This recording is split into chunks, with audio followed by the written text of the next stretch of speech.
Here. Brenda Bradley? Let's Donna leave it Moore, open. here. Pardon?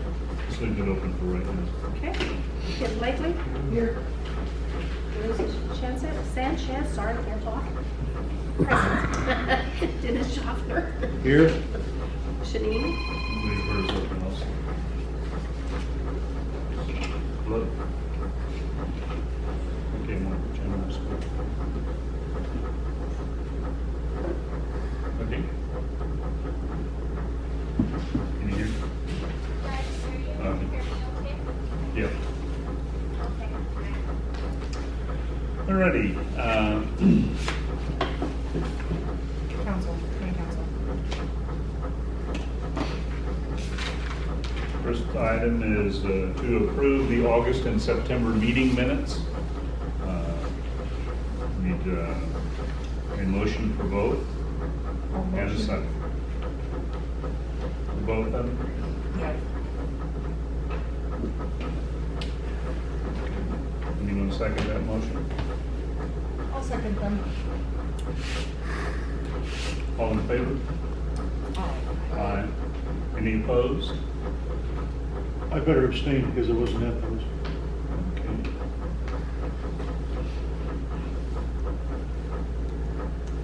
Ready? No guest speaker tonight. Moving to community leader reports, Kern County Sheriff's Office. We don't have anyone here. Okay, California Highway Patrol. My name is Aaron Lowe. I'm a sergeant out of Mojave here. I transferred in from Morongo Basin, and I'm here for on behalf of Lieutenant John Williams. You probably know him. Yep. He's like a star in Rosemont, I heard. So anyway, he told me to come down here and talk to you guys about some issues that we had in the last 2 months. So in your guys' area, in the last 2 months, we have investigated 80 collisions. And out of those 80 collisions, unfortunately, we've had 4 fatalities. Some of them are DUI related, no seat belts and speed and that sorts. I do believe 2 of them are hit and runs, so we're having some active investigations going on that, so I really can't talk about what's being done about that one, or those 2 that we have.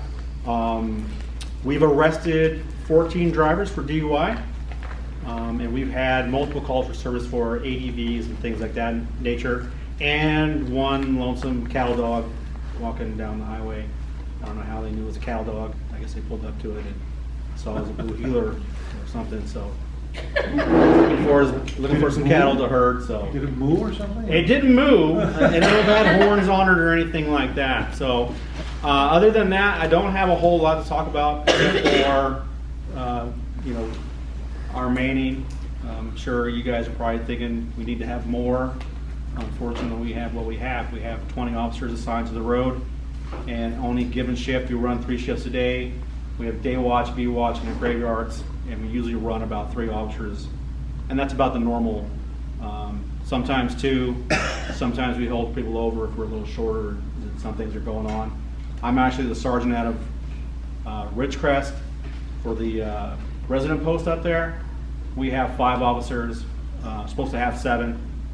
So it is what it is right now. So we try to do the best we can. We don't dodge any calls, things like that nature. To piggyback on what we do for the sheriffs is we do have some calls for 1031. If you don't know what that is, that's calls for suicidal subjects.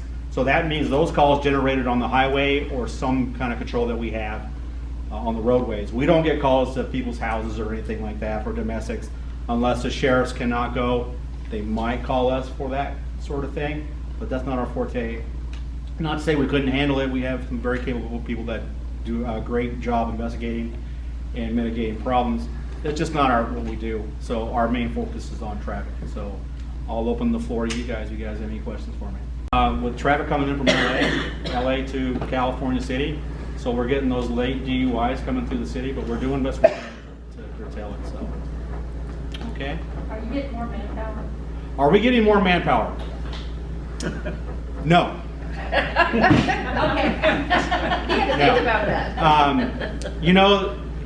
When the academy breaks down, so when I came in the academy in 2003, I was sent to San Francisco. I wasn't sent there, I asked for it.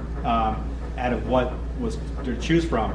So I went to San Francisco, and out of a class of 195, I went there with 5 other people. So as far as the academy breaks it down is the Bay Area gets a lot of people, and LA gets a lot of people, and a lot, in the California Highway Patrol, if you didn't break it in LA, you're not really a California Highway Patrolman, which is kind of, it is what it is. I will tell you this, if you're a desert cop, you're 10 times better than those guys down in the city because they can just call for help and someone's there. If I call for help here, I better be, ready to spend 40 minutes fighting somebody. So, because no one's coming to help us. But as far as that, we have one academy class right now. We're trying to fill those positions. COVID kind of knocked us out a little bit about closing the academy and sending people home. We had a class graduate 2 months ago. I think it was 2 to 3 months ago. And they are the longest cadet class on record. It's supposed to be 6 months. It was almost a year because they sent them home. We lost some people. That's just the way it goes. I mean, people got home and they couldn't wait around for a job. So, they got work someplace else or, applied to a different agency or that goal. I do know we have a backlog of people that want to get into the academy.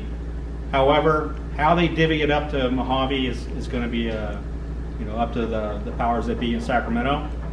I do know that most of the people we get in are transfers. So, how that works for us is if someone from Sacramento wants to go to Mojave, he needs someone from Mojave to go to someplace else to make that opening. Not to say we're not short. We probably are short 2 or 3 officers. John Williams is going to kill me for saying this, but he wants to say that everything's hunky-dory. And I'm not politically correct. So if you guys got something bad about something that you want to talk about, come sit next to me and we'll hash it out. All right. But we could always use manpower. The guys we have now are doing a great job, and the calls aren't overwhelming right now to get the job done. We do the best we can. We might be delayed. Right now we have an officer in Tehachapi, an officer on the 58 near Mojave, and we have an officer on this end here, the 14. And that's it. That's all we got. But sometimes everything swings in one direction. We have one guy right now in Tehachapi's his 1015 with a DUI driver, so the officers know, hey, we got to swing. We've got to backfill on whatever's going to be open. So, and that's it. Do I want 10 more officers? Yeah, I do. But the way it's going, we're at, and we're good with it. I mean, we're making it do. So, anything else? Yes, sir. I'm curious about whether the CHP website has statistical data on traffic tickets and stuff like that. We do not, and the reason that is because we don't enter them into a database. We do not. We enter them into the court systems, and that's it. We don't have anything like that.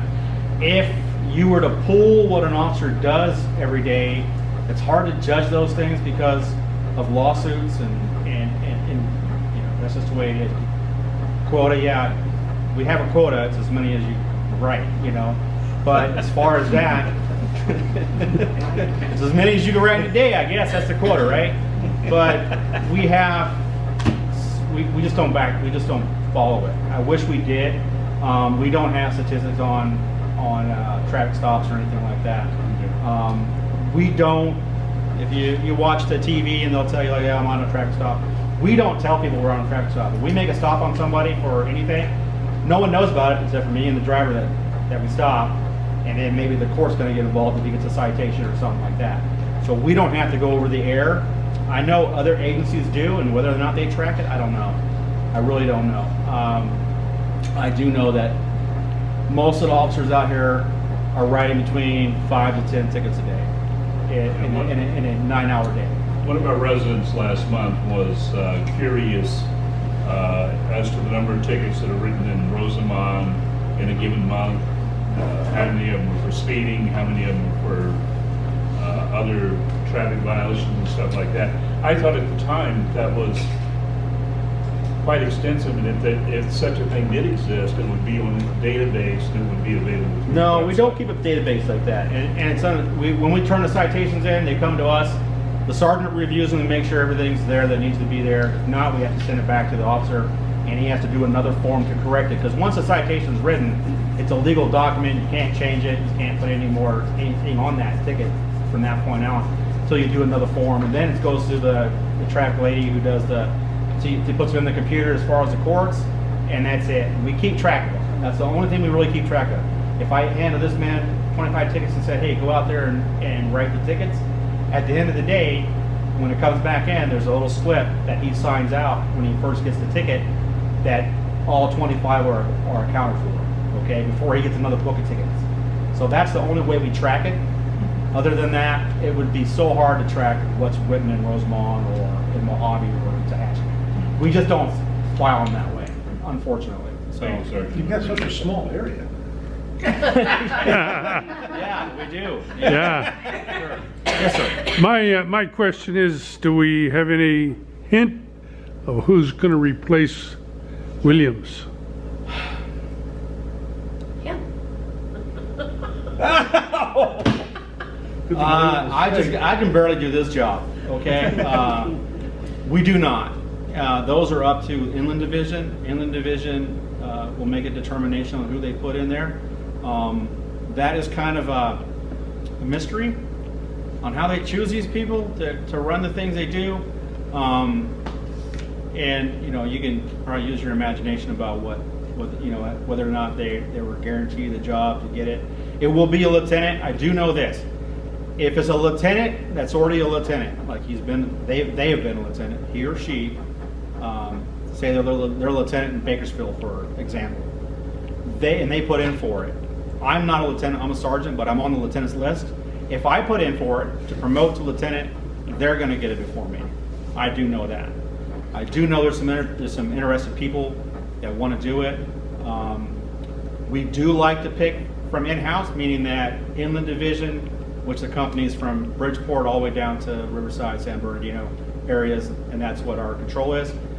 They like to pick out of Inland Division. However, if a chief came in from another area and he likes somebody from Southern Division and they're good with it, then they put them in.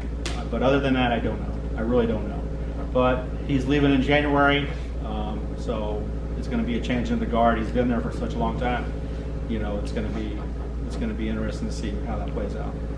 And we're going to miss him. He's a good guy. Yeah, he's a good guy. I've worked with him in San Francisco when he broke in as a sergeant. I was an officer in San Francisco, so I do know him on another level, you know. But he's helped me out tremendously with what I do here. So yeah, you guys are going to miss him, and we're going to miss him. But the person coming in behind him is going to be just as capable. So I wouldn't worry about that. Thank you very much, sir. Anything else? All right, guys. Thank you. Thank you.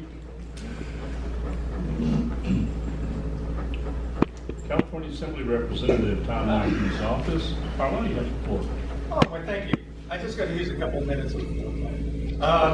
Basically, we're looking at a spot in Assemblyman Tom Lackey. My name is Carlo Basile, representing Assemblyman Tom Lackey.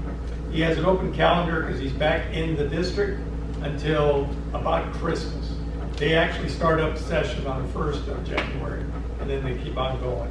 So he'll be here locally. You guys will have a better chance of seeing him, either at events, at ribbon cuttings, maybe even I think he's doing the coin toss at the Boron High School football game.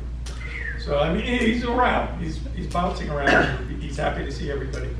I have only some news to say about a couple of bills, but before I say that, I want to say that the session lasted in Sacramento. It was somewhere in the 700 to 800 range of bills that were passed and signed. About 1,200 passed, 300, 400 were left behind, maybe for next year. And that's where a lot of town support got stepped in. You know, he has a lot of good, well-intentioned bills, but they'll come up next year on it. The bills that he was able to get, I've got a couple to highlight. AB 665, which was an employment bill. It was a preference. It was to modify the preference for veterans to make sure that all veterans receive preference in the government jobs, in state government jobs. Technically, it was only allowed for Vietnam era vets, but now everybody, as soon as you come out, you'll have some preference. So that's a very good point, and Tom was able to get it, and that's good. He was also involved in passing AB 89, which was the Peace Act, and it had to do with redefining the educational requirements for a peace officer. He got in some good points. He doesn't really like the bill that much, but like he said, he tried to make it the least bad it could be. What he didn't like was the ability of recently released veterans. You're a vet, you should you're 4 years or 6 years. They should qualify you to be considered for a peace officer anywhere in California. And right now it's switching over into a 4-year degree. And so it's kind of, you're taking away that real life experience and you're putting it, that you want a college graduate. Not that the poor guy can't do the both, and he probably will, but it's just right now, it's simple and why change it? And he helped pass it, but he did have the reservation. So, and here's my favorite law that passed. I get more questions about this one than anything. AB 1346, the ban on small engines. And it's not, well, it's kind of two parts. It's the first part is it studies the effects of small engines and their pollution in California, because California has a separate way we have our own smog laws. They're stricter than the United States laws. They have been for 60 years. So they're looking at them to make restrictions on emissions from small engines. And then the second part of the bill is that there's a directive to get rid of the sale of small engines by the 1st of January, I think it's 2024. What are we going to do with small engines? Well, I mean, we have generators, we have chainsaws, we have lawn equipment, we have tree chippers and shredders. I mean, there's a lot of stuff that runs with small engines. And so this is a law that right now they're just studying, but when the actual rules come out, we'll hear a lot more about this. And all you can do is just sit and wait, find out what's going on. So that's why I think I get a lot of questions, and why I think it's my favorite, because we'll be talking about this until 2024. All right, that's about it for today. For that, any questions? Just call our phone number 661-267-7636. Leave a name, leave a number, contact us, contact the Assemblyman. And I have a question real quick for you. So today I just received Assembly Bill AB 104. Do you happen to know about that? No. It is the high school graduation requirement exemption checklist for 21-22. If we could look into that, I know it's already passed. So what it is, any child in the 11th or 12th grade is exempt from not taking their classes, and they are being pushed through to graduate. yeah, Now this in hand goes with No Child Left Behind from back in the 80s, from Reagan era, was No Child Left Behind. Yeah. This very much changes it. Yeah. goes above and beyond No Child Yeah, Left isn't- Behind, isn't because that this- shouldn't be around in my personal opinion. But this right here, my niece is affected directly by this. Yeah. Now granted, she's smart, thank God, but she's missing 100 credits and told that it doesn't matter, she can still She could graduate. graduate, yeah. Which, to me, is very upsetting that all children, she's a smart one, what about the ones that don't know 4 times 4? Yeah. You know, No, it's very disturbing. Yeah, no, I've heard a little bit about this. We were talking about it, and I haven't really studied it. Okay. I will study it. Okay. I'll get an I'm analysis gonna call you next next time. week. But basically, it's you have 250 credits that you have to earn to graduate for a high school diploma in California, and this is reducing it down to 150. In a state where reading illiteracy and math ignorance is prominent among a lot of its high school grads, this is not a good sign. Well, that's also gonna come into play when they go to take the entrance exam Yes. at college. Yes, Yeah. They can't Yes. pass it. Yeah. exactly. Yeah. And as a homeschool owner, because I own a homeschool here in California, Mhm. if my seniors, juniors and seniors cannot pass an entrance exam at college, they cannot graduate my class, my school. Oh, okay. I refuse to give a diploma to somebody that cannot pass it. Not Yeah. now. Yeah. I'm moving. Not now.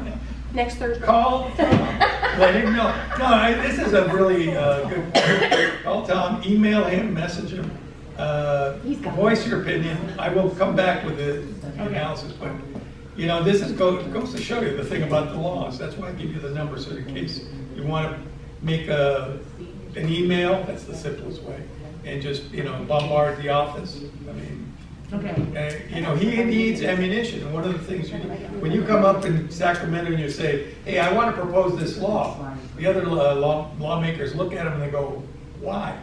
And if he says, well, I got 80 signed emails and letters from residents and constituents in my district that say they want to change this, they will look at it differently, all right?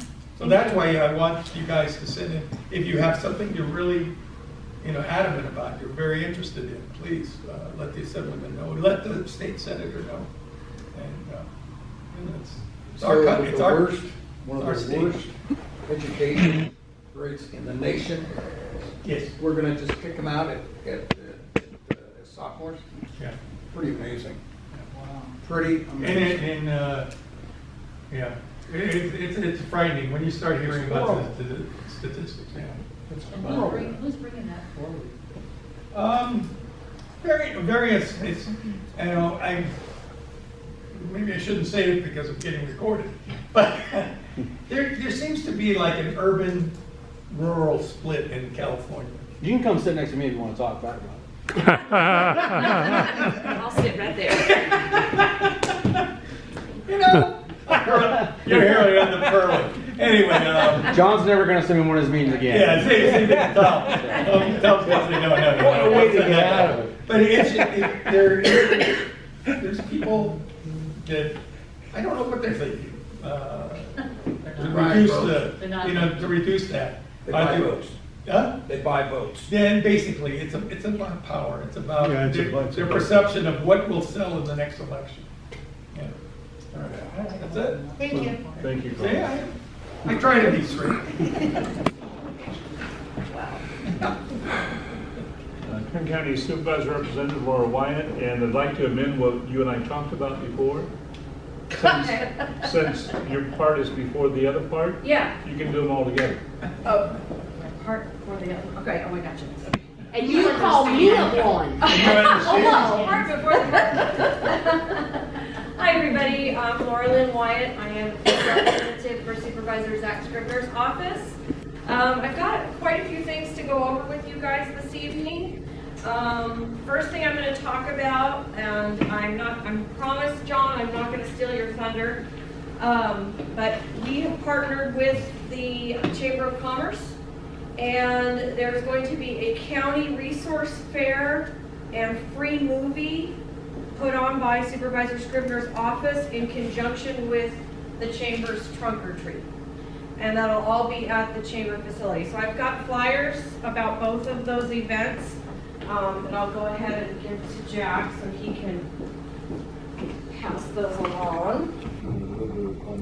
Well, you know, I gotta give you. The next thing, coming up event, we have, I think I talked about it before, about a month or 2 months ago. Lisa and I took a really close look at Glendale Park. And we walked, we took pictures, we made notes. I sent a report into the county Parks Department. The head of the county Parks Department met with Supervisor Scribner and myself.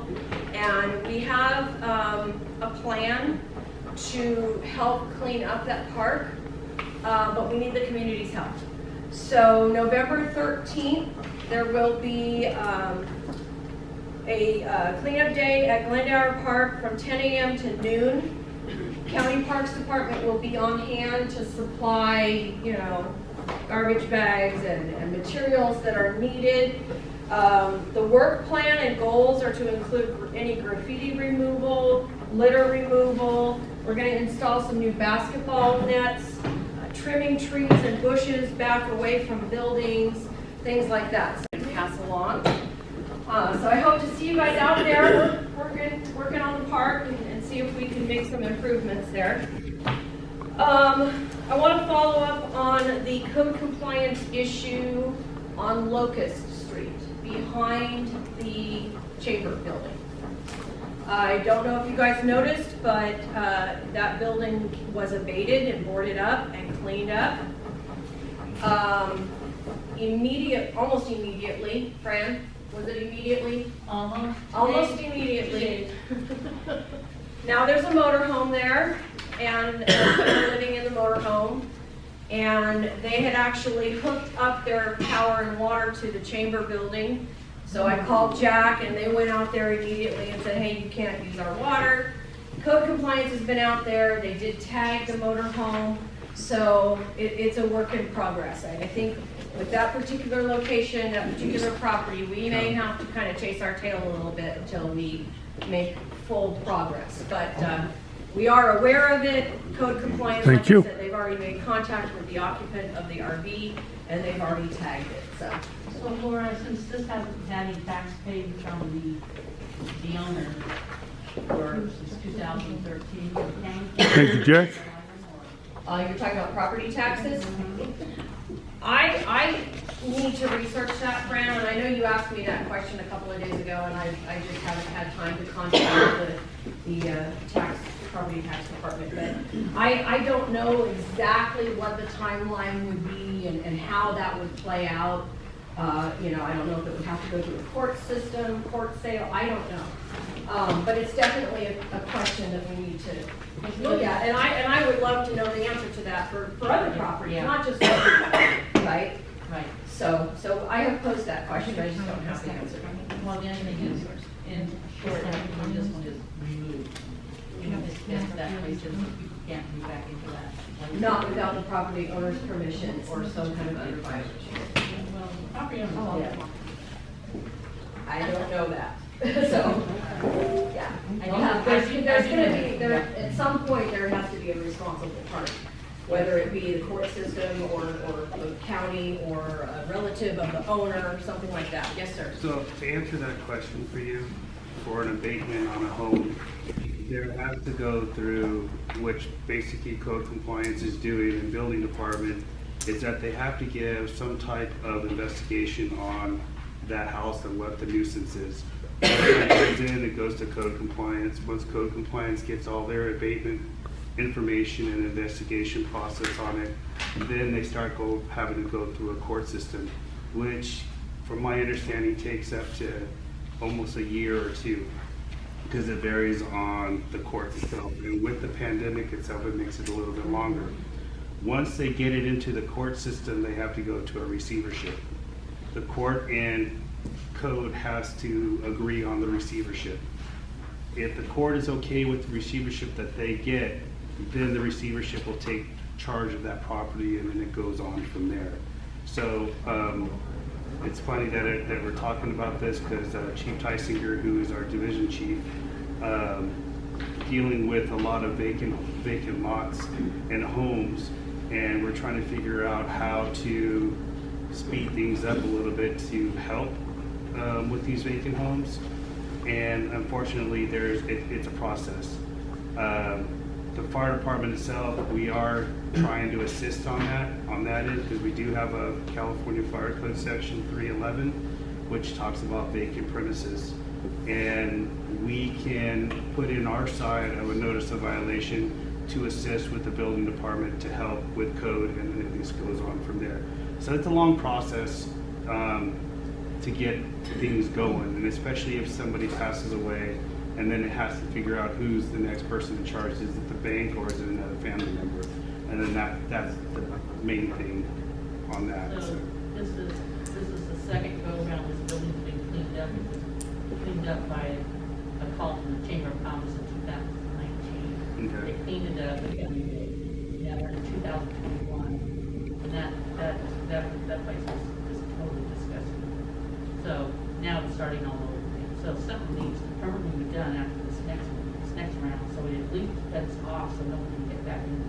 Right, and like I said, Chief Tysinger has been in a meeting with the Supes and with the Board of Supervisors, our board and the building department, and they're trying to figure it out. And we just had an incident over in Mojave, over at the mortuary off Inyo, so that kind of started it on that vacant process. So I was the captain on that one, on that fire, and we ended up having to deal with that. So I did give notice of violations to the owner and to the real estate agent. So with that process, it's going to hopefully push things a little bit further and trying to understand on how we can help mitigate a lot of these vacant homes. Because it is a nuisance, because we don't know if homeless people are living in there, especially for us as a fire department have to come in on a fire and unknown that people are in there or not, and we're going to have to make a search. So we are trying to assist with the board and everything. Appreciate all your guys' efforts. We need to get this eyesore off our books and we can't even have them. Thank you for that. I appreciate that very much. Okay, the other thing I want to talk about tonight before I do a little presentation that I have planned. We're in the middle of redistricting, the redistricting process.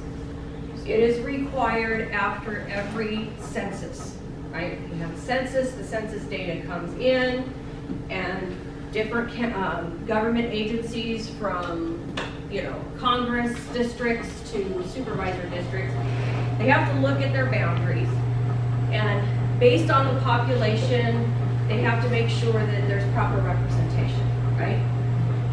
So we did this, I think the latest map, the boundary right now was done in 2018.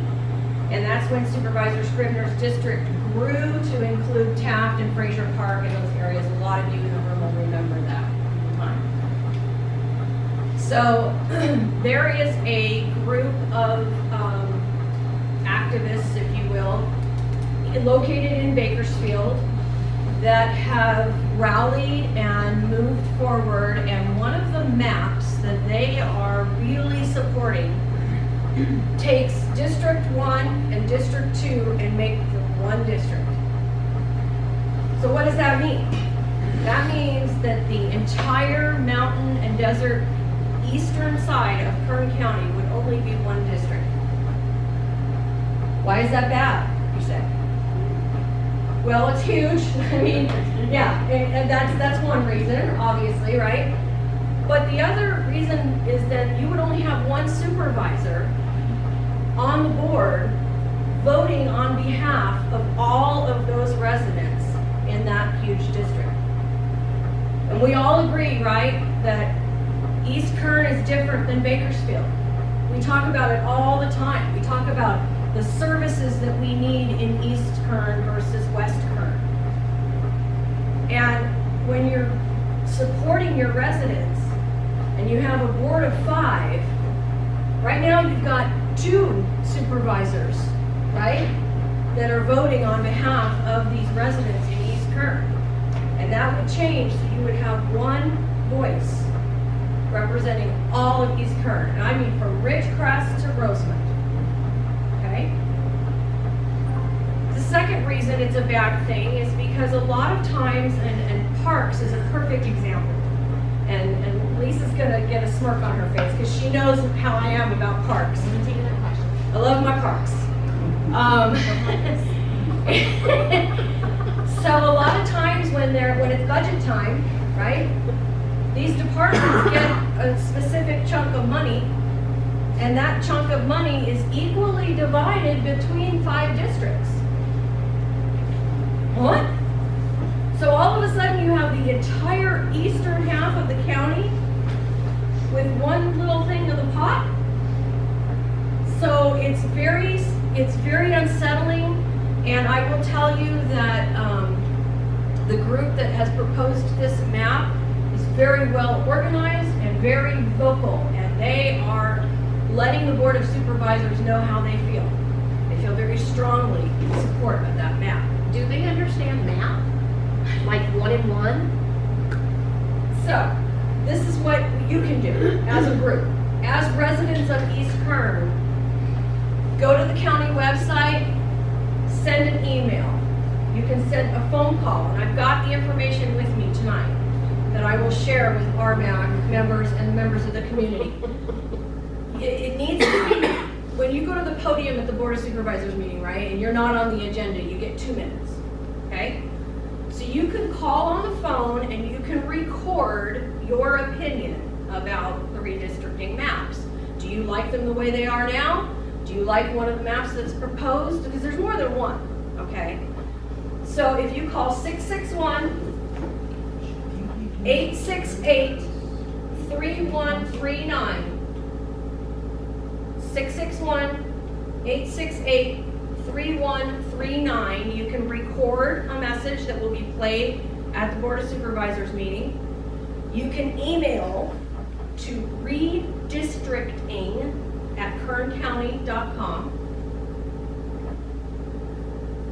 Or you can go to the website, kerncounty.com, and right on the home page there's a button that says redistricting, and it leads you through, and there's a little form that you can fill out. So this topic is on the PM agenda for Tuesday.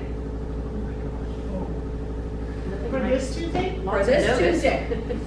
The topic is on the PM agenda for this Tuesday. So if you have an opinion you would like to voice, please do so before Tuesday. So how did it get this far without people hearing about it? People have heard about it. We've had public meetings, redistricting meetings. It's been on the news. 23 News did a story on it. But this one map has not been talked about very much until very recently. And then the actual vote, the Board of Supervisors, they're going to vote on a map on November 16th. How many maps are there? You could do a map if you want to. Oh, okay. That's part of the website. You can draw your lines if you want to. So there's a lot of maps, but this one just really jumped out at me, like, wow, you know. So there's This a could place that- have a negative There's a impact. place we can see all the maps. Yeah, you can see all of them on there. You can draw a map. If you like the map the way it is now, you say, leave it alone. I don't think it should have to be redrawn. Okay? Now, the 16th meeting for the decision is a PM or AM? I don't know because I don't have the agenda yet. Okay. Okay. But the discussion and proposed mapping and all that will be covered on the agenda for the PM session this Tuesday. And I know there's several people that are planning on attending the meeting. But again, it's hard to get over there. It's the middle of the day. People are working. We understand that. That's why they're giving a couple of other ways to give input, right? Are you guys gonna be a Zoom meeting? It's always telecast live on YouTube. The link is on the county page. Yeah. Okay, so that's my report for tonight. Unless anybody has any questions, then I have a little presentation. I've been sick, Okay, and so I'm out of touch, but that's okay. what happened with the Raceway Solar Project? It was approved. So my whole neighborhood is going to be surrounded by panels, and that's why they paved my road. It was approved. Well, the original plan they came out with wasn't the one that was Not approved. Approved, yes, They had a whole nother plan that made a lot of adjustments. correct. So if It was you're very- hearkening back to the original plan from way back when, that's not what got approved. Okay. Correct. Well, You need to. where can I I'll find email that? you. Yeah, okay, so there's the We question. can send you a copy. Yeah, we need to get her the latest information on what that is, Yeah, we can get it to her. okay? That's The really up to Yeah, this. I'll ask a representative from the solar company to get Perfect. some of the information It was just out just in. Yeah, he prepared a real nice informational, Panels, and Yeah. he provided a real nice informational handout that explained the differences between the first iteration and the 2.0. And if you could get that so we can distribute it I electronically, believe that would that be that's good. on AES's website, but I will contact their rep and have them maybe do another outreach, public outreach. That would be really great. Yeah, I'll definitely ask them to do that. Okay. So, I've been out. we all know that tonight is Donna's last meeting. You could come up here, Bob. throw the bomb Come on, I have something for you. I'll just cough. It's okay. I'm not contagious. This is a certificate of recognition from Supervisor Scrivener, and it reads, "To Donna Morris, in honor of your exemplary service to the community of Rosemont and the distinguished membership to the Roseman Municipal Advisory Council." And it's signed by Supervisor Scrivener, and he wanted me to give that to you tonight. He's out of state, but he could not be here. I got his email. Good, good. Thank you very much. Good. Thank you for your service.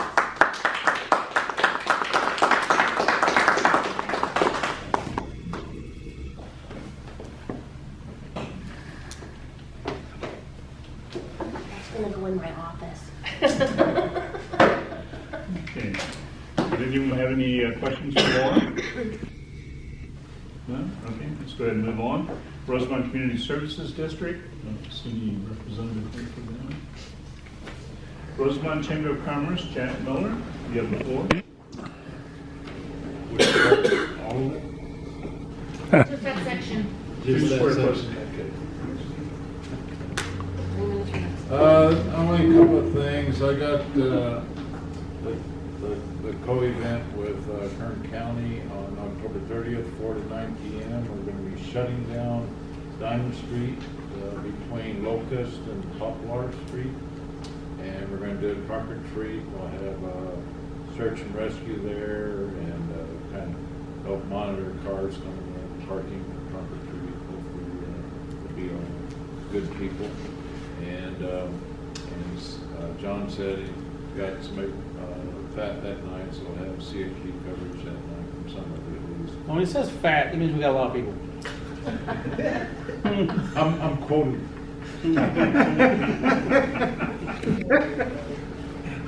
I am quoting from the lieutenant. All right, I'll tell them what you said.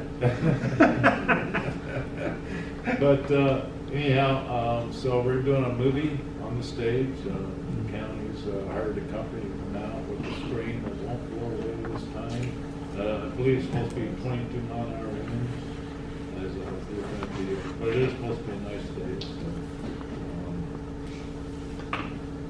Speak up a little bit, Jack. We have a hard time hearing. We got a machine here. want me to walk up there? Yes. No, just a little bit of volume would assist. All right. But anyhow, There you go. can you hear me now? Yes. What? There you go. There you go. Anyhow, we're gonna have a movie, and which is Monster Inc., I believe, and for the kids. And then we're gonna try to get some food vendors across the street. Last time we tried to get food vendors, they didn't show up, so hopefully they'll show up this time. And we're gonna try some different vendors. Then found out the food trucks can be a little flaky sometimes, and so hopefully we'll get a couple of good ones this time. And but then we're showing the movie, Trunk or Treat, and it should be a good event. So come out and make it, 4 to 9, October 30th. The other thing I want to elaborate on was about the trailers. There's not only just that one trailer, but in the old veterinarian building, there's another trailer in there as well. And they're kind of hidden behind, and they're living in the little doghouse as well. And they broke the lock to the gate, and they're going in now next to the chamber there. Now they, Is that property on the market? Yes. Yes. It's one solid property. All It is. three That buildings. was our Hernandez, I spoke with him, Okay. and he talked to young guys in his property, they were doing drugs, took them off, so I'm sure they're still hanging out. Oh, they're there. Avatar does not live directly in. yeah, they're still there. Oh, yeah. So anyhow, me, Gene Melchers, and Joe Stewart, we went over there. Is that when you called me? I think it was yesterday. And we went over there, and they were using our water, And prior to this, me and Joe was doing bills, and we're like, why is our electricity gone up? Well, they were plugged into the back of the chamber. We had one outlet that wasn't locked, and that's part of the inside breakers. So we disconnected the wire to it temporarily, and then put the outlet back on. Well, I guess today they were hooked back up, so they must have went out and hooked it back up. So we got to go do a permanent solution on that. But they cut through the chain link, so hopefully if we get around to another grant cycle, that'll probably be one of our grants, to get a better fence along that side, so they can't do that. And also for the eyesore as well, we won't have to deal with the eyesore and stuff like that. So that's one of the things we're working on. And so Jack, I go by there periodically, and there was a woman doing her laundry with your spigot by the state. I caught her one day and Laundry, take threw a her out shower. and she ran off. What can you do? You know, I can't stand there 24 hours a day. So, this doesn't work. So they don't care. They really don't care. You know, they care less. They're going to do what they want to do until. Well, I think you should put something on the spigot so it's not. Oh, you didn't let me finish my Oh, I'm sorry. presentation. Okay.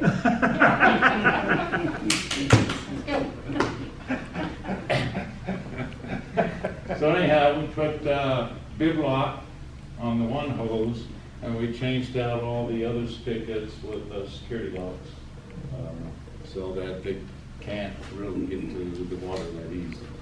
So we thought about putting a lock on the main, but RCSD would have a fit if we did that, and they wouldn't allow that.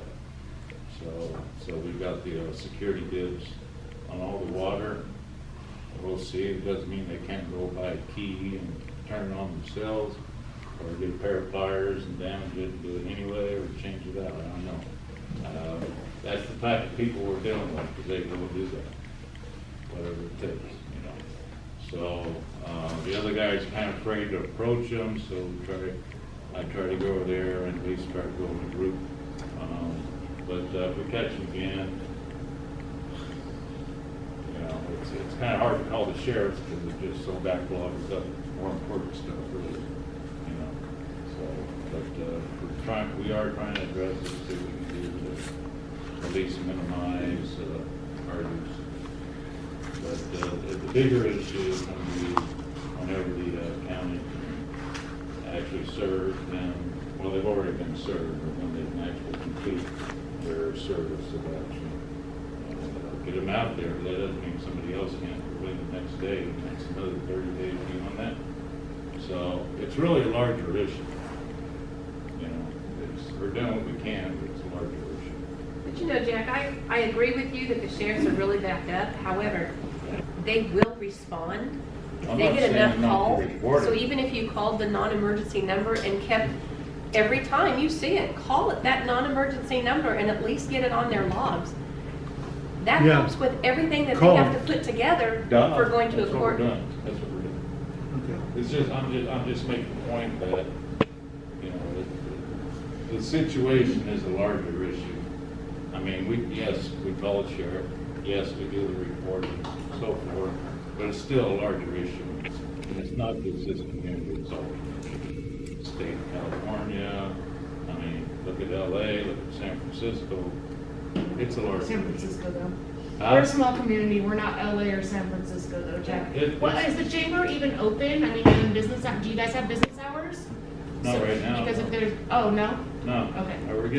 We're in planning for a remodel. It's gonna be a pretty extensive remodel. And, so we're getting ready for that. I'm not gonna give the details of that. We have some general ideas for the remodel, but we haven't, solidified the complete plan for the remodel, but it's gonna be significant. Yeah, do some changes. Thank you. Any other questions, anybody? Good? Come see us, October 30th, 4 to 19, trunk or treat. Southern Kern Unified School District. Carol, are you gonna be able to speak to that tonight, or you? I'm not on the board Okay, you're anymore. not there anymore? Okay. But it's good to see you here tonight. Huh? It's good to see you here tonight. Yeah, I just got out of the hospital for 9 days. I had double pneumonia from COVID. So, this is my first driving tonight. Wow. Consider yourselves lucky. And you came to see me leave. Who wouldn't What wanna is miss the that? deal with that? I don't know anything about it. What happened? We'll I get get to to that when we- semi-retire. Yes. Okay. Okay, let's go ahead and move on. Antelope Valley citizens for responsible use of water. No Randy. I was expecting Randy here tonight, but, He's at a convention for the retired federal employees up okay. in San Luis Obispo.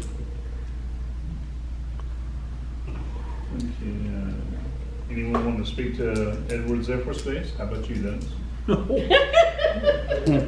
Still there. That's good.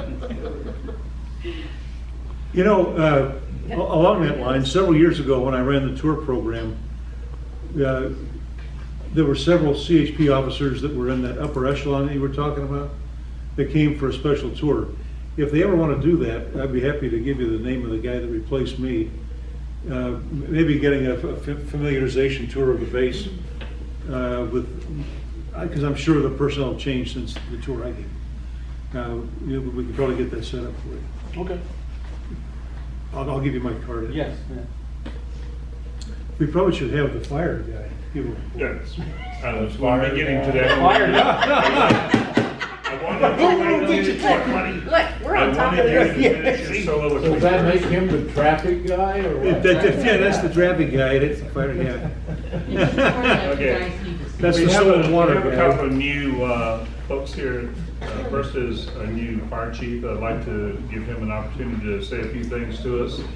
And if you also introduce yourself to us, that way we can jot your name down, that would be really We appreciated. will never remember it, but we'll jot it down. Thank you for the promotion. That was pretty awesome. Hi, good evening. My name is Anthony Romero. I am the fire captain over here at the Station 15 off of 35th Street West. Brand new captain, coming up on 3 years as being a captain here. Been with the department for 22 years. So why do I look so young? Probably, I don't know. A little away. I was thinking that. And it's only 22 years. But as you can see, the gray is all there, except I cut that off too. So I'm here today for the first time since I've been here in Roseman for the few months. I've been trying to reach out to a lot of the communities, a lot of the higher ups, and finally get to meet now to kind of get an idea of what we as the Kern County Fire Department can do to assist the community of Roseman to what we can do to make it better. How we can help in establishing our presence here to make everything to be known. Our shift, I'm a B shifter. Today is A shift, so it's a whole different shift. But as a B shift on our department, or on my shift, we try to get out there with the community. We try to at least get out with the kids and have some meetings with the children and show them what our engine's about and what we do. Also trying to get out with the community just to talk to them and kind of get an idea of what everybody's mind frames are and what we can do to help them make it better. I was tasked by my chief to kind of get a census of the Roseman area, and that took a lot of homework because I'm on the computer trying to figure it out, especially a new area that I don't really know too well. But I did kind of get an idea of some of the census and what we have. Background-wise, I used to work in fire prevention, so I did a lot of the constructions, pre-planning, inspections. I was the code enforcement officer for our department. Our code enforcement-wise, it took about 7 years of me putting it together, and as a code enforcement officer, my job was to basically deal with fraud, deal with illegal contractors, unpermitted businesses, unpermitted food trucks. In fact, I was the plan reviewer for the food trucks. So if you don't see a lot of them right here very well, it's probably because I talked to them and asked them if they got permits. So there's been that process, and I have been in contact with environmental health to make sure that we're all safe here. Because that's the main thing here, is that we're trying to making sure that this community is safe. So what have I found out about the census? From 2021, I know that there's 20,851 people here, according to the census. I believe there's more. As much as I see more of the new residents that are being built out here, I know that I got an email about I think it was an 18-family, multifamily residence that's going to be being built over here. And then I'm hearing rumors of a hotel and possibly another strip mall. So I'm trying to verify that real quick. If that's the case, then obviously the census is going to even go a little bit higher. ISO, what is your insurance rating out here for your homes? We just redid a whole new insurance ratings out here for the county of Kern. So the community of Roseman is an ISO of 4 and a 4X. So what does that mean? If you're within 5 miles of a fire station or within 1,000 feet of a fire hydrant, you're a 4. If you're beyond that, you're a 4X. What does that mean? If you're a 4X, that means your insurance rate's going to go up a little bit. If you're a 4, it's going down. The best is a 1. And I don't think we'll ever get there yet unless we're LA City, where we have a fire station every 3 miles. So we're working on that, and we make sure that we try to update that, which we did probably, I would say, 8 or 9 years ago, if I remember correctly. We redid the whole insurance process of that. So it kind of helped a lot of areas on their insurance ratings. Our station covers a 52.1 square miles of Roseman area. So we have 3 people on our station. That's it. We have 1 station here. So 3 guys and 3 shifts. The next in engine's coming from Mojave or LA County. If we don't have anybody here, obviously we won't have anybody covering. The next people would be coming from Tehachapi. And if we are on a long assignment, they'll have a cover station come over here to cover the Roseman area. We are the 7th busiest station in Kern County.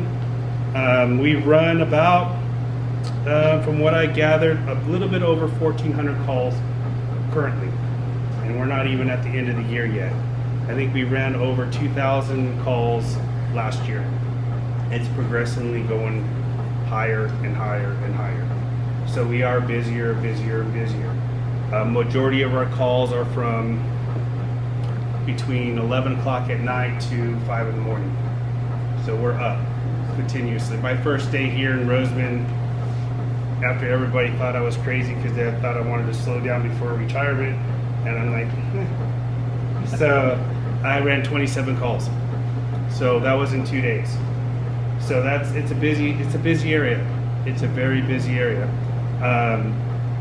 So what we're trying to do is we're making sure that we are out there showing that we're going to be here 365 days out of the year, 24 hours a day. We will be here. And if we're not here at this station, another station will be here to cover. LA County is always assisting, because we're assisting LA County too. We just got a new engine. Our last engine is now at headquarters in our academy, and that had over 400,000 miles on that engine. So it did its job. So now we have a brand new engine. So if you hear what we call the growler that you can hear 5 miles away, it's great, because there's cars that now it's like parting the Red Sea. Everybody moves over because they see this. Everybody sees us coming and they're hearing us, and so, which is great, and that's great for everything, because I like to see the expressions of people when they look at us. They have that, whoa, that's loud. But we're there. So on my shift, we'll be here for everybody.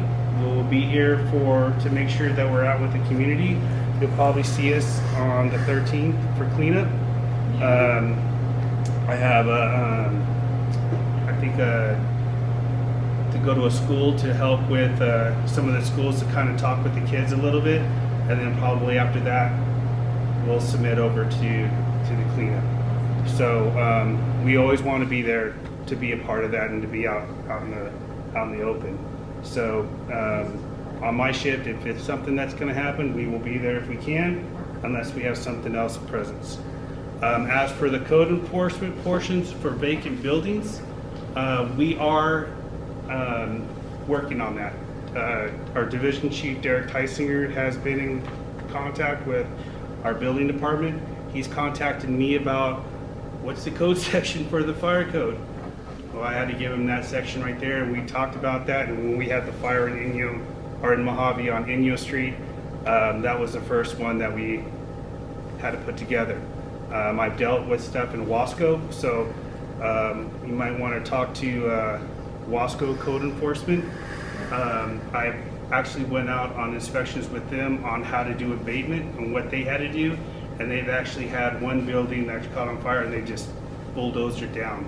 The city of Bakersfield, I talked to Shane Gardner, and the way they do things is that they get a complaint, they'll send them a notice of violation, they send it to code compliance. They're immediately looking for bidders for contractors from the abatement, and then they give them they start the process from that. So there's areas of people you can reach out to help you with that. It just, again, it's a long process.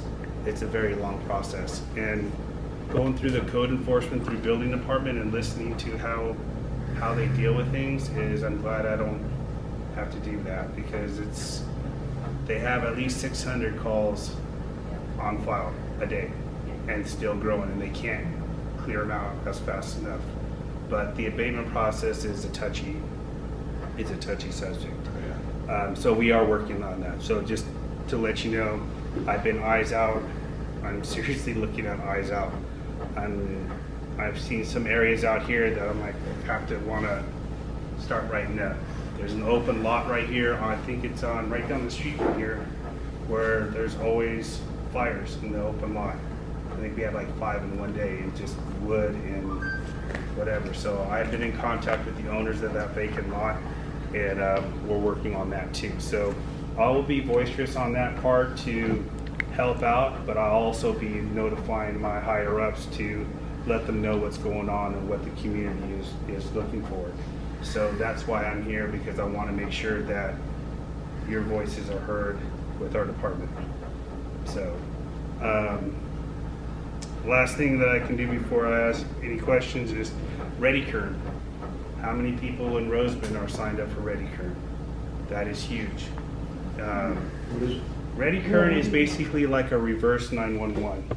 So if you have any type of major incidents in, let's say the area right here, you can call on a computer or on phone or dial up and let people know, hey, stay in place because we have a major hazmat spill somewhere, or we need you to evacuate because of the hazmat and you need to go whatever direction. They'll text you, email you, call you. So it's like what the CERT teams were doing. Absolutely. Yes. So if the city of our community of Roseman is being able to get that out there for people to sign up, it would be a good thing. Knowing the area just on the hazmat side of it is huge. You got the area right down on 14. I've been on that call when that exploded and a piece of the back of the truck went up on the top portion of the wall. But you got the rail cars that come here. So this is a prime area for major incidents. It could happen. And so it's just something that we want to make sure the community, if we can reach out to the community to make them aware. So if there's ways to get that out to the community, or somehow that I can get on there, or have our public information officer get out there, please let me know, and that way we can get it out to the community. What do we have to do? So basically what they can do is go on to www.kerncountyfire.org, and under that website you'll see Ready Kern, and then you can just sign up from there. Do you think maybe we could get like a little card or a flyer from your PR people so we can post that out? Absolutely. Okay. Absolutely. Perfect. Yeah, Thank there's you. lots of Facebook pages that would be happy to post that for you. Mm-hmm. Yeah, Yeah, well, put on our pages. Yep. Andrew Freeborn is our public information officer. So he he would be able to get everything, and I'll make sure that I'll get some information from here, present that over to him. Erica Baines is our public education officer also, so I can get that to her and start getting that information and get that process out. If they can't get it to you guys right away, they'll probably get to me because I'm the other public information officer. I am a trainee, but a type 1 trainee, so I go out to the wildlands, and you'll see me sometimes on the news and talking about the incidences that go on. So I will be able to get that information out to you one way or another. You will get it. Thank you. Other than that, It's called Ready Kern. Ready Kern. Any questions for me? I got one for you. Yes, sir. That comes from my own experience. Okay. I worked for Southern California out of CET. At one time, I was responsible for surveillance of all their field right away.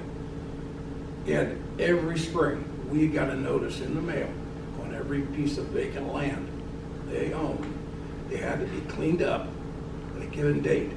If it wasn't cleaned up, the county or city had contractors who went in and cleaned it and billed the landowner. If the landowner did not pay, they put a lien on the property, and a governmental agency could put a lien on it. They never have to renew it, unlike the public that has to renew it every 7 years. As soon as that property changed owners, the money came off of the sale.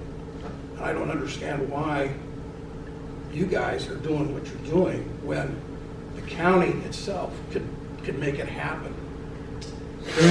On hazard reduction areas, we try to go out and we will go out and figure out who's the landowner on that. And our hazard reduction group will submit that information over to let them know, hey, this is the time to start. Why don't they put you on land vision? That I That don't. way you can find the APN that's right there listed on land vision. So we have an app called Collectors App. So the Collectors App is tied into the county APN numbers and everything else. So, which we do have a computer app on our engine, or we carry kind of like an iPad, and I can actually pull it up on my phone too. And with that Collectors App, basically I can go anywhere in this county and basically dot your wherever home, and it'll come up and it'll give me everything that you have on your house, which includes the APN, includes the business, or whoever the homeowner is. That's what land vision does. Yep, we do have that. And that Collectors App, I think, has been maybe 2 or 3 years old for us. So that was something new for us that we're all learning. So we do go out as engines, and we'll go out when it comes down to hazard reduction, we start hitting certain areas, so that way our hazard reduction team can be able to submit out notice of violations to citations. But why waste your precious time on something that can be handled directly through the county? And you can go about your business. Because on county agencies, we as a Kern County Fire are still part of the county agencies, and we still try to assist on that process. So as for any type of fire hazard, that would be our job. Code compliance does do some hazard reduction. The problem is though, is that they had an agreement that if it's in the Bakersfield city area or where it's a county lots property, they'll handle that. Anything in the outer portions of the county, it's Kern County Fire Department's responsibility. And so every station in this county has that app. And so when that goes out, it doesn't take very long to go by. And I mean, I can go by any time, any day, and if I see something, I'll pull it up, hit it, start putting up together, and it immediately sends it over to our hazard reduction, and we go on our business. And how about doing me a favor? Sure. Drop that dot at 35th on Rosemont Boulevard. It's owned by the Rosemont Service District, whatever they call themselves. And I spend more time cleaning up their tumbleweeds from my house, and it blocks the entrances off the cul-de-sacs, all of it. They don't maintain anything. 35th Street West, is that the one right across from the library? Right between the library, yes, that belongs. I was told by Public Works, Kern County, that it belongs to those folks, and they don't do anything. Okay, give me the, if you can, just send me the information. I live right around the corner from you. Perfect, come by the station and No we'll problem. handle that. I've been thinking about that anyway. 2 blocks away from Yeah, there's a lot of stuff, like I said, there's a lot of stuff that we can do, and there's one house in particular that I'm focusing on right now. Right north of the station. Yes, yes, and that's been my major eyesight right now, and that's my focus because due to seeing a lot of the tumbleweeds that are inside that vacant home, because I know from my understanding, the homeowner has passed away. So now we're trying to figure out how to fix that, and I'm about 2/3 tempted to start going myself and cleaning it, because it just takes something from that to hit that tumbleweeds, and then you got 3 houses going, and I don't want that. Before you dig near that house, the tumbleweed in the front, there's a pickup truck, or was, okay? You couldn't see the pickup truck, they were clear up to the 2nd story. Oh, wow. Oh, it was horrible. Is that the I- house I that's at leave the end of that dirt road by the airport? Yes. Yeah, and Yeah, it's there's been that 2 of way them. for years. There's 2 of them, and there's two Yes. people that live there, and another that don't take care of anything. They drug all their tumbleweeds out into the dirt area across the street, and I watched the county road crews clean it up and haul it off. That is absolute baloney. By the way, my name is Dave Snyder. I'm the guy that's hitting you on social media, and I'm gonna tell you, and I don't mean to interrupt you, sir. When I moved here, I was cleaning up tumbleweeds, growing through the control and the control lines and the kind of concrete sidewalks up around the catch basin. And I kept going, and then the drains always are plugged. So I started looking into how come I'm paying taxes to a county that provides no service. The only service they provide is making sure the assessor gets my money every 6 months. That's good service. I had, that's why I'm here. I wanted to know, you guys to know that I have a face to the name. My only concern is getting what I pay in taxes, the services be provided by Kern County, and quit ignoring us. So anyway, I'm sorry, I didn't mean to No, it's all take right. the wind out of your sail. That's okay. No. It's understood, David, and I hate to Yep. push I'll be everybody moving. along, we're starting to bump up against the deadline. Can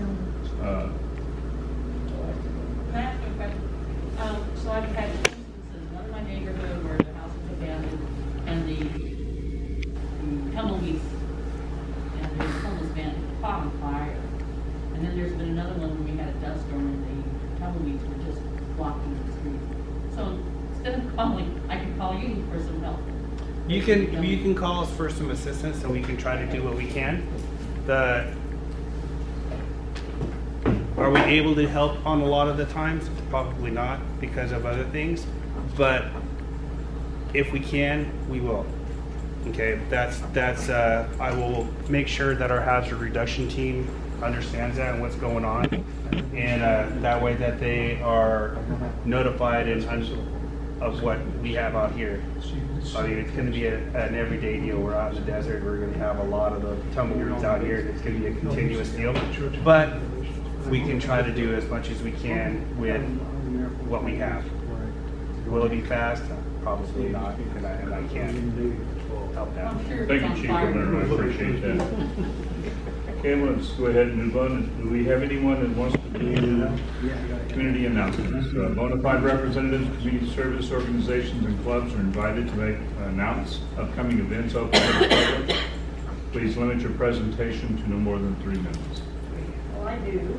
Yes, ma'am. On behalf of the Kern and or Historical Society, we finally were able to have a meeting. It's been over a year. It was outdoors on 55th Street. We were trying to find a place where we could have indoor meetings because it's soon going to be too cold to be outdoors. And we have the Wayside Chapel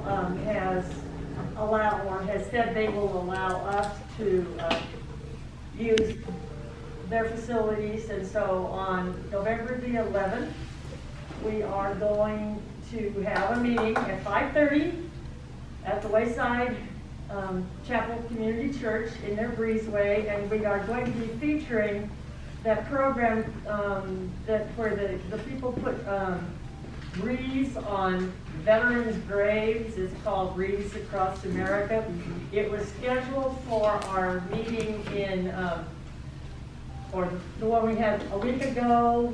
The lady has a cold, so instead we had another really great program, which I think speaks well for Roseman. My phone is going off. We had people from the high school cadet corps come, and I don't know if you knew that we had a very active high school cadet corps. I did not know we have a high school cadet corps. And they're fabulous. They are fabulous. They are just fabulous. So it was And they've won awards already. it was a treat for us to have them. And I think people in the community would have appreciated listening to the kids talk about their experiences. You don't have to be a historical society member to come to our meeting. Of course, we would love you to join.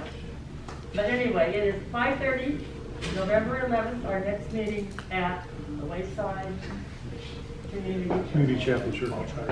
So please come. Yes, ma'am. Also, my name is Connie Ramirez. I work for CAP.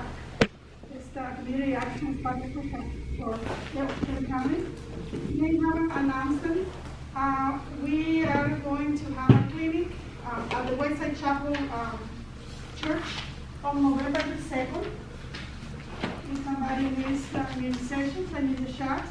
They have it. I have it right in Spanish and in English. And also, we are going to sell on that day, on November the 2nd, we are going to sell Mojave and Rosemont. Mojave in the morning and in the afternoon right here in the You have a flyer? I have the flyers. And also, CAP is introducing a home visiting program for expecting moms. And for moms, they have children from 0 to 3 years old. As far as the child is enrolled in our program before 3 years old, we are going to send the child until 24. If the parents, they have the option, they can enroll those kids in the Head Start program. So our goal is to prepare the children to become successful in kindergarten. I have the flyers. This is a new program. CAP has this program through Head Start, but now we are the Department of Mental Health, DPSS from Mojave, they are funding the new program. It's new right here. They started hiring people, I believe so 3 months ago. That's why I have those flyers. I don't know who is in charge, I can give them some flyers. Thank you very much. Thank you. I am very happy. I moved from LA County to work in this community. I hope so we can gather people to visit centers that can help. Thank you. Okay, anyone else in the community announcements? Kelly, I want to catch you under public comments. Yeah, my name's Kelly Carden, C-A-R-D-E-N. No, hold on. not right Not now. yet. In a bit. Well, I have an announcement. Here, we're doing National Make a Difference Day on the 23rd. It's been posted on several pages. So Kelly and Lisa and I are getting together and we're cleaning up Sierra Highway, Olympian, and possibly a couple of the streets. So if you'd like to come out, we sure appreciate all your help. If you can't come out, please clean around your neighborhood, clean the gutters, sweep the sidewalks, whatever you can do to help our cleanup look much better than it is right now. And I gotta tell you, I gotta hand it to the railroad department. I got a hold of them and on Sierra Highway. It's been such a mess. They've been doing a lovely job. They've been helping us. So I gotta thank them all. And we'll have refreshments that way too, so we'll get some donuts.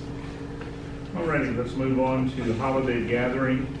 Seeking input from the council as well as the Chamber of Commerce and RCSD for potential dates and gathering locations.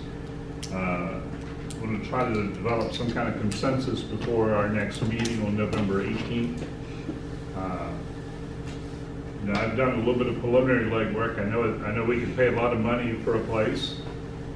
There's also some opportunities maybe to use a public place, but there are certain limitations that has, either liability insurance or alcohol consumption, things of that nature. So I wanted to kind of get a feel for what the chamber might be able to help me with on that. What I'm envisioning is recognition of a few people in the community. And basically that would be closing us out for the year on our meetings. That would be when? No target, we don't have a date yet, but I want to get your input as to what you think would be a good time. It could be late November, it could be early December for the Christmas holidays. We're looking at not being open or having a meeting in the month of December. Yeah, we're using dark. Yeah. So I would appreciate any input that you guys could provide on that. Moving on, graffiti abatement. This is just a statement on one of the issues that we have been talking about graffiti and who's supposed to do what, when, and where. And I think we're all kind of unhappy with the way that it's going, but I'll talk about what's supposed to happen, and then we can try to figure out what else we might need to do in the future to make it better.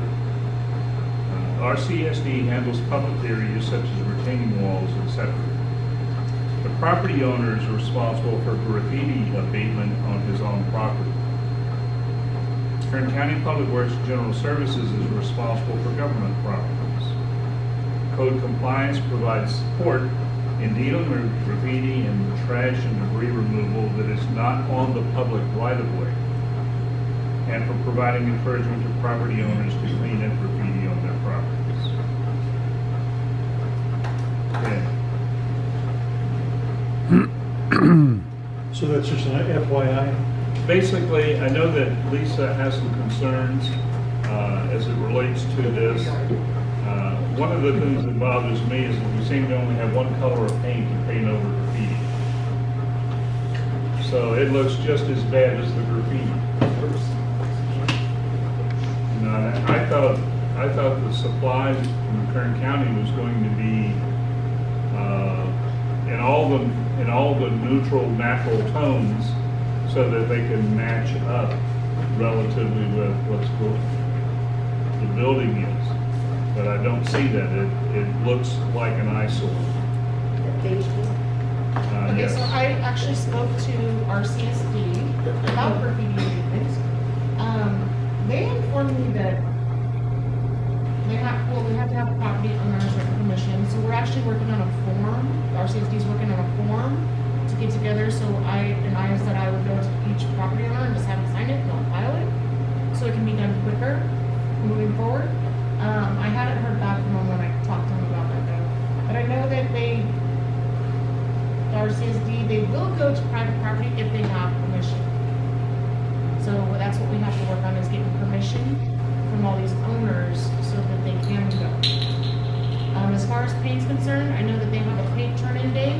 I'll come pick up paint if I need to from the paint turn-in day and just turn it around, you know? So we can get it done, because there's a lot of graffiti in our community and we need to get it done. And do you have any update on the chamber sign and the graffiti for that one, Jack? Is there any, no? Okay. That's okay. Okay. I'm confused. It's in the Go plan. ahead. No, you go on. I'll ask my question. No. You're done. Come on, I'm done. Okay, so am I understanding you to say the paint that the RCSD uses comes from County Public Works? They don't have their own paint? They have their own paint. County has their own paint too. No, that's Okay, a so fact. Right, so they So have. did I not follow you? No, they have an issue with, they don't have enough paint, they need more paint. So we're gonna have The county to, needs more paint. no, the RCSD, we're gonna have to RCSD needs more get them some more paint. Find out a way, because it's a cost to them, that they don't have a budget for. Okay, speaking of paint, there's a turn-in at a lot of the paint companies. You may be able to go ask them. There's Dunn, and I have Condell's, and a couple others, that they have a turn-in day, they take that paint and they make it one color. I think we could partner with them and ask them specifically for that. The other thing is, I have contacted the Edison, because there's graffiti all over the block. They won't let anybody else paint it, but you have to actually stay on top of that, because they came and did some boxes one time, and it looked worse than, it just looked like the same kind of graffiti. But they've been very responsive, and they've got the right colors now, and so it's working really well. There's a lot of graffiti on the railroad with their stuff, and they actually, the railroad went over there, so it was really horrible. So I'm talking to them again can you make an agreement with the service district, or can you guys get a better color paint that matches the box? That looks really nasty too. Okay, thank you. All right, moving into community reports, review of bylaws. We're going to go to committee level with the bylaw review. In my discussions with county council, there are a lot of problems with their bylaws. Basically, they were drafted in 2006. Today's 2021. There are a lot of changes in the law, and so that the bylaws need to be updated accordingly. So, as I mentioned at last month's meeting, it's going to take a while to get through that process. We'll be working on it with county council, and we'll provide reports as we have something to report. Okay. Moving to old business. Administration office space, files, and equipment. Currently in the process of working up a letter to District 2 requesting phone service, internet service, and some furnishings for the Rmac office here. It's also used by Zach's representative as well. Now that we're back open for business, I'd like to get that place fully functional to the point where we have basically office hours a couple of times a week to be able to talk with the residents in the community about problems they may be having or any concerns they may have that they want to have communicated to the Board of Supervisors. Okay, RMAC goals and project status. There's a handout for that. I'm not going to go into detail on that tonight, but it's one of the handouts you have there. Brown Act, ethics training, sexual harassment training. New directors and incoming directors need to complete AB 1234 ethics training and sexual harassment training. Brown Act training originally scheduled for October 7th was rescheduled for October 21st and was accomplished today. Yay! Ethics training is available online, and it provides the tagline there. Sexual harassment training is also available online, and it gives a tagline for that as well. As a reminder to my fellow directors, we have to get these items done and get them in. Some of these are yearly requirements. We have a shadow excuse because of the coronavirus, but that's basically out of that now, so we need to get back up to speed, get all our paperwork in order. Okay. Road repairs, upkeep, and safety. I was going to have a report for you this month. Yes. This is Christy. I just wanted to add for the Brown Act, or the ethics training and sexual harassment. Some of those, I just didn't want there to be any confusion when the directors try to sign in. There has to be an account. You just have to create an account. Okay. Just so people know, yeah, it's just like you create a one-time account so you can use it and go forward, but it is a free training. Okay, it's free, so it doesn't cost me. Yes. That's good. Okay. We have county council on the phone in case anybody was wondering what that voice was from. Okay, thank you, appreciate it, Chrissy. Okay, road repairs, upkeep, and safety. I had an initial draft handout of various places in the community that need work. Obviously, everybody knows about Rosemont Boulevard and the fact that it's decomposing daily. But there are other streets in the community that have problems. I've got quite a few of them identified. We've had some that we've had repairs done to, that the repairs are not holding.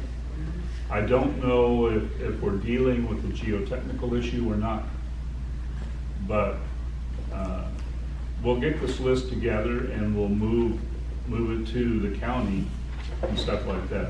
But that process is beginning. If you know a problem area, let one of the directors here know so that we can get it on the tag list. We'll send someone out to take a look at it also and maybe take some pictures of it. But we want to try to get on top of it and be able to give the county a prioritized listing of what we think needs to be done here in the community.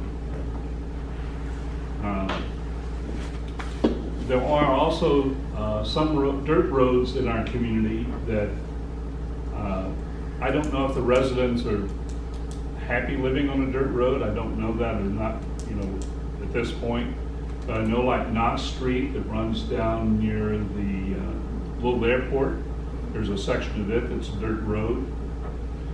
There's a dirt road down at the end of that in the Sky Park area that goes up into a small community of mobile homes and older homes. That looks like it should have been paved a long time ago and never was. I haven't talked with anyone within the Sky Park organization. They may not want that road paved because it makes it easy access to come in the back side of the airport there. We also call that the annex. Okay. So they don't get the full benefits of the airport like everybody else that's on the other side of the airport. Okay. And John Wilson is the one you would talk to out there. John Wilson. Because I fly out of there. Okay. But like I said, if you have some input, give it to us and we'll put it on the list. But I'll tell you this right now, anyone that thinks that everything is going to get done in 5 minutes, it'll be 5 years. Yes, ma'am. I just have a question. What's the progress on the alternate crossing for the services when Roseman? It's barely on life support. It's good for engineering and everything. It would take a serious engineer to do that. It would be very expensive as far as we've got. Well, the biggest thing is working in conjunction with Edwards Air Force Base on that. Because having a secondary access route to get into the east side of Rosemont on those railroad tracks is something that's beneficial to them as well as being beneficial to our residents over there on that side of the railroad tracks. Because if the train ever breaks down, it's a nightmare to try to get out of that area. And if you have a health safety situation emergency, the fire department has to go driving around through that back area around United to try to get around the railroad tracks, and it's not good for vehicles, and even though those guys will do whatever they have to do with their vehicles, don't get me wrong. Got real sick, was out of pocket for a while, but then he got a job running Plant 42, so he's there now. And they have not filled his position. Matter of fact, they've done away with his position. So we have to find a whole new way, a whole new path to get to the right people, which I think would include plans and programs and civil engineering. There's a Department of Defense pot of money to help with base access issues. And Dave Smith, who was the guy, who was saying that this is much more apt to be qualified and funded than what they tried to do on Highway 58 with the connecting the overpass that's outside the North Gate with California City Boulevard. You know, they wanted to have another access road there, and they were looking for help getting that financed, and that didn't work. So, but this is much more a base access issue than that was, and so there is a little bit of support for it. But when the pandemic hit, everything stopped. Yep.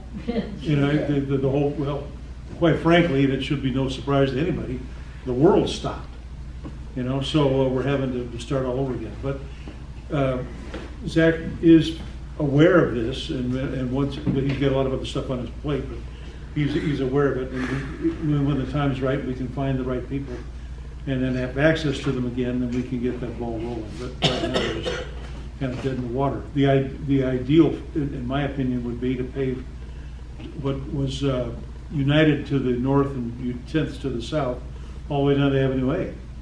We don't own all that property. You know, in theory, the street's there, but we don't own it, so that they're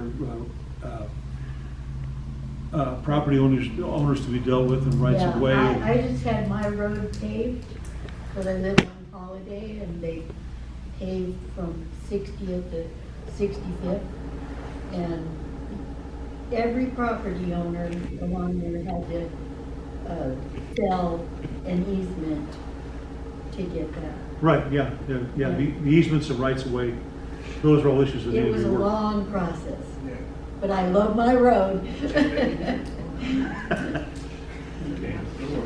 Let's go ahead and move into the next item, trash and debris in Rosemont. No more dirt.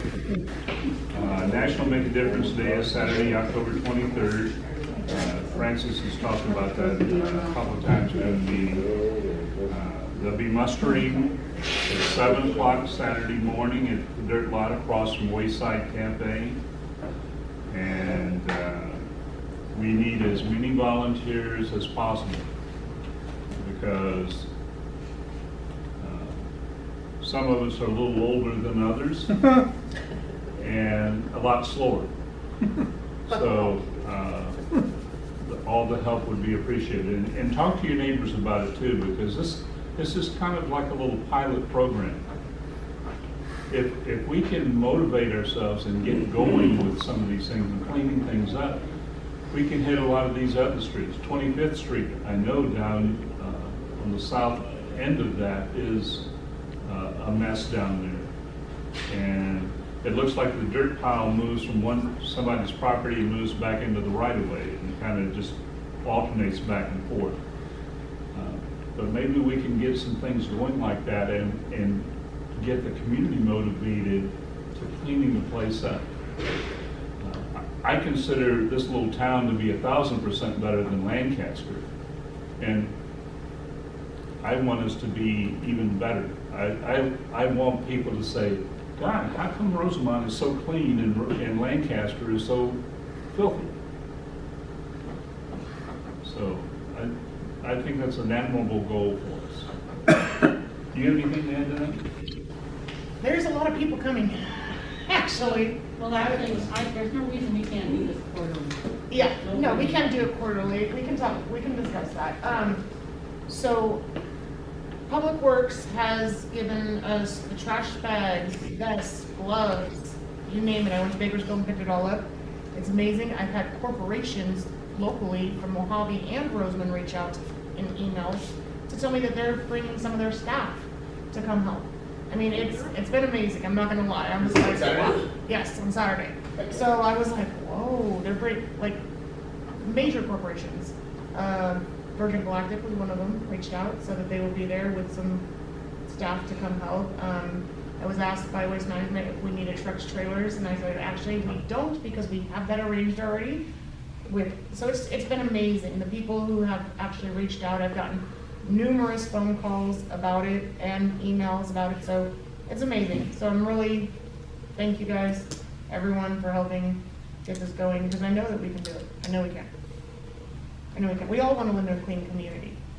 We all want to. So we just have to get the community's interaction and involvement instead of getting off of Facebook or Twitter or whatever they're on. Let's get out in person and meet each other and do this.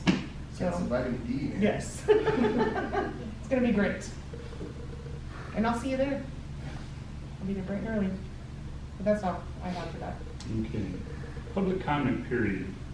Any member of the public may address the council regarding any matter of concern to Rosemont residents. This need not be related to any items on the agenda. However, law prohibits the council from taking action on matters not on the agenda. Please limit your presentation to 3 minutes. We have another new person here that I would like to give an opportunity to speak a little bit. His name is Kelly Carden. His mom runs Elisa's store over there on Diamond Street. I personally have known Kelly for a few years. I think he's a good man. I wanted to give him an opportunity to just introduce himself to the community here. So, Thank you, Bill. I really appreciate that. My name is Kelly Carden. I'm a lifelong Rosemont resident. We moved here when I was 9 months old in 1986 after my dad died of cancer. My stepdad's family moved here first. They've been here since 1968. He actually went to school with Fran at Roseman High School. They graduated in 1970, I believe. My children are fourth generation. sorry. My 4-year-old son's actually sitting in the same classroom every day for school that I went to kindergarten. It's kind of cool. I'm also running for the Kern County Board of Supervisors. I agree with you, Mr. Snyder, that we are being ignored in our districts and our counties are here in this side of the desert. And I want to be the change. You know, I moved back a couple years ago after being away with my family, and this is home. You know, my mom moved here from the Philippines when she was a young lady, and she doesn't want to go anywhere else. She wants to live her life out here, and I just want to do my part. You know, I have a lot of ideas to see change, a lot of ideas to see some equity come through, see some of that tax money that they're taking from us with the solar fields and actually invest it locally the way property taxes are supposed to be spent. We're going to make some changes, we're going to fight, and we're going to hold some people accountable. All right? So my website is www.carden for Kern. My last name is spelled like garden but with a C, and it is a number 4. So CARDEN 4 Kern.com. So feel free to reach out to me at any time. I am local. I'm happy to answer questions that anyone would have. Okay? Thank you guys. thank you, Kelly. I have something that I want to say just for the record. I've already put a bug in Laura's here. I'm a little concerned about the status of the commodities program here in Roseman. For years and years and years, the commodities were delivered to this building and handed out from this building. And last spring, the county stopped and said the commodities could no longer be handed out from this building. The people who are doing the commodities found a church over on B Street that is allowing them to hand out the commodities from their property. But there's no refrigeration over there, so if we get meat or anything from the county food bank. Yeah, that happened in Boron too. They kicked them out of the community building as well. Yeah, it sits, overnight until it can be handed out because the deliveries always come on Thursday and the handout is the second Friday of the month. And there are people in this community who need commodities. So, I mean, it's working right now, but it's a little tenuous. And so I've already reached out and Laura's going to look into it. This was a much better place to hand out. Absolutely. The commodities. And they left here because of the coronavirus, isn't it? Or did they move No. out before that? No. I don't know why they're not. They were left because they wanted to monetize the building. Yeah. That's why. They're saying Say that that again, I didn't hear you. I'm sorry, The county wanted to monetize the building, that's why they were asking. The I same was thing told it happened- was a janitor because of a mess on the floor. That's what I was told. That's what I was told. Constantly, a mess on the floor, and the janitor asked them to not come back. So, They didn't want to do this job. It's just something that we need to be concerned about those people in our community Yes. who rely on commodities. I will research it and I will report back next month. Thank you. You're welcome. Okay. Director's agenda referrals. This is for next month's meeting. Does Excuse anyone me. have any agenda items? Excuse me. I came to this meeting for a reason. And that part is the county sheriff is not here. Said earlier, I started out only because there's no street sweeping and the community pool that's being left to rot. And I pay taxes to support it, and so do a lot of other people. But the main reason I came here tonight is to ask the county sheriff what they're gonna do after the incident that happened at the high school and the 40-minute response time. If I was a parent, I'd be driving to Bakersfield. Is this the fight that occurred out at the ball field or something? The guy with the gun. The guy that was waving the gun around. Now, if he had his mind set to do some damage, this community could have literally been destroyed in that 30 minutes. I just cannot believe I pay taxes to the county and you get nothing in return. You don't get police protection. You've got a fire department. You've got public works, and you have to send pictures and do all these things to get them to clean up the mess on the streets. I've talked to the foreman that's here. He's got 2 people. He told me he's been trying to hire more for over a year, and all he does is get turned down. There was a lady that called me after I started dealing with Mr. Alsep. She identified herself as the Director for Public Works. Quote, we know, Rosemont has been neglected for 25 years. I almost fell off the telephone. Because this community, whether they like it or not, is growing. And there's young families with young children. There's no Parks and Rec program here. I found out about the building. I wondered about the building up at the park up here, the Rosemont Park. Well, the Little League has control of that. Do what? I brought up all kinds of things. And all I've been lied. Honestly, I'm telling you, hand to heaven, I have been lied to. I have actually been lied to by those people in the county office. Because they don't want to do anything. I'm looking at you because I want you to listen. It's just like what happened up at Mojave in the park up there. They have that little pool up there, the waiting pool. The building got burnt by vandals. Right. And it started out, when he kicked me off, the building was red tagged. Okay? That turns on a light to Southern California Edison to cut the power to that building. It's the law. Public Utilities Commission overrides all your little games you want to play. So that stopped the pool from operating. Some of the people up there, when there was a county, somebody from the county, Parks and Rec, in there doing some kind of work, they went up and talked to them. When's the county going to take care of this building, get it rebuilt so that we can get the pool back? Well, they have no intentions of doing anything with the building. Why are we paying taxes in Kern County? All of us. All of us. We pay for things that aren't even taken care of. Parks and Recreation, I have sent emails. I've done questionnaires on their website. Up and down. They will not respond to me. They will not return a phone call. Yet I found a slideshow on their website where they talk about all the wonderful things they've done at Delano, putting shade structures over the playground areas, and Delano and Roscoe and you name it, and repaving parking lots and refurbishing restrooms and blah, blah, blah, blah, blah. $70,000 to Parks and Rec in Tehachapi to support their aquatics program. It just goes on and on and on. Where are we in that puzzle? Where they talk about boron, Mojave, or this community? Nothing. And nobody, from what I've been told, people talk to me a lot. And they go, nobody cares. I said, go to this meeting. I tried to get people here tonight. And I don't know, you probably saw my post. If you have a concern, then you need to come here and voice your concern so somebody knows about it. If you don't, then you're happy with status quo. Well, Dave, You know, you and I have talked. I know, and you quit talking to me too. Okay.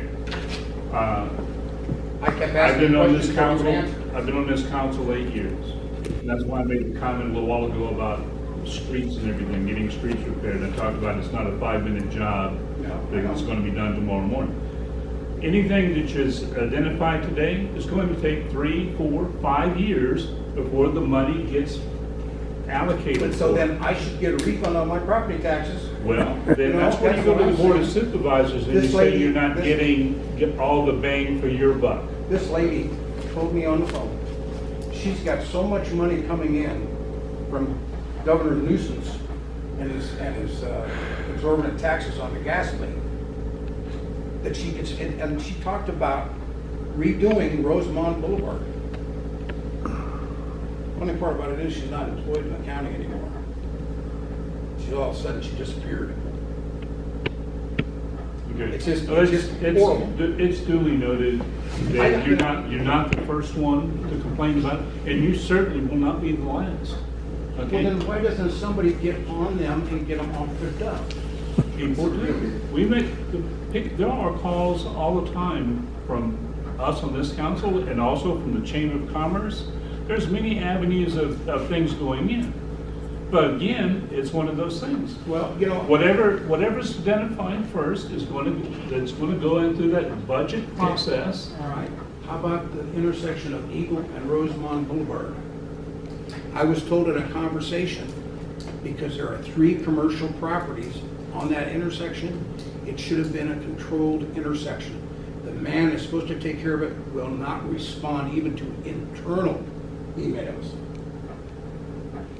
That was supposed to be a controlled intersection once that 3rd commercial property went in. And they should have paid for it. All we can do is point that out. But The thing is, the council worked to get what's there in, that signalized crosswalk. You didn't have anything there before. Oh, no, it wasn't. Over 25 years, you had nothing there. I know, but here's the thing, just like I told her in conversation, used to be an older gentleman that had one of those little electric scooters to get around. Twice I had to help him get across Rosemont Boulevard because traffic refused to stop.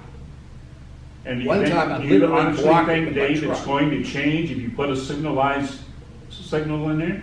I guarantee you it will not change. Well, maybe. Not right away. Wait a minute. If there was some level of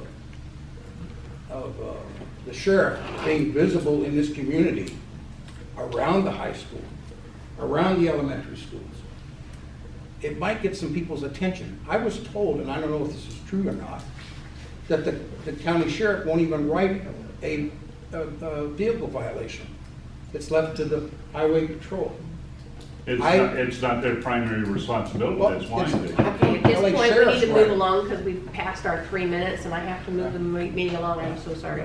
Something I just want to add to that, I've been hearing these types of complaints for years. I graduated high school here, like a lot of the people did. And you want action from the county, there's only one way you're going to get action from the county, and that's by attending the county meetings yourselves and getting other people to attend the county meetings, because without the voice of this community, they may not hear your voice and make decisions, because all the people that complain, none of them go to the county where they should go to voice their opinion. And then you would get action, because then the county would actually see that you actually have a concern in your community and you do something about it. Well, the other side of the coin, we have a county supervisor that should be hearing it also. Yep. That's Well, why that's I'm what I'm here. saying. Well, that's why his representative is sitting right there I know. and listening to what you're saying. So it'll get passed, I know. All right, let's go ahead and move on, guys. We're starting to burn midnight oil here. Okay, I didn't hear any inputs for agenda referrals, so we'll go over the standard stuff. Do any of you have any comments under staff comments? I do. Okay. It was nice having you, Donna. Have fun. We'll see, we get past the minute. Okay. That's all. Anyone else? One thing that occurred to me while all of us are sitting here is that all of us have been given a stack of business cards. Carry some with you, and just periodically just ask somebody you don't know. Oh, thanks. You got any ideas for making Rosemont a better place to live and work? Here's my card. Think it over. You got an idea? Give me a call. Let's be a little bit more visible out in the community. And Donna, it's been a pleasure serving with you. I hate to see you go. Rat and sinking ship comes to mind. Not sure why, but I've been on this council for 11 of the 15 years it's been operating. We have made a lot of changes, and it does take a long time, and there are processes. It is a frustratingly slow process, but it's been a pleasure being of service too. And I'm sure you feel the same. I certainly do. And I just want to thank everybody for voting me in and allowing me to be a part of this. It is my town, and it's kind of a sad thing to leave, but I'm going to go off into the next chapter of my life. Where are you retiring to? Sierra Vista, Arizona. 4 acres and bliss, and 4 new companies. No trailer anymore, right? Pardon me? No more trailers? The trailer will be on the property. We have a 3-bedroom, 4-bath house with 2 garages and 4 acres, so we'll just wait for all the animals to come visit us. I'm sure there'll be plenty. There are. We've already seen the bears, the wild turkeys, and the deer. So is there a replacement for you? Pardon me? Is there a replacement for you? I don't know. That's actually up to Zach Scribner's office, and I'm sure he'll be. Yeah, the thinking- process is, once, there'll be a notice on the Kern County site, asking for that. So maybe that's something we need to look at next time is we can review the process next time with how to apply for the vacancy. For several months, so nothing's been done at this point, up to this point for replacement. Well, she only turned her letter of We resignation. were tentative on the date, so I wanted to stay involved as long as I You're the could. problem, huh? You wouldn't let go of us, huh? I tried. Hey, if I could zoom in, I probably would, but no. Okay, moving into director's comments, the only thing I would like to say is first, Chief Romero, I want to thank the fire department as well as Hall Ambulance for the emergency that I had at my house last month. They're very professional in taking my wife out of the house and taking her to the hospital in Tehachapi. I'd like to report that she's a lot better now. I'm allowed to play outside for a little while now. But I really appreciate the work they did that morning. With that, it's the one thing I want to add for the community. You have these kind of situations happen, it kind of reorders your priorities. I'm not certain that I will be continuing with the council after this election series.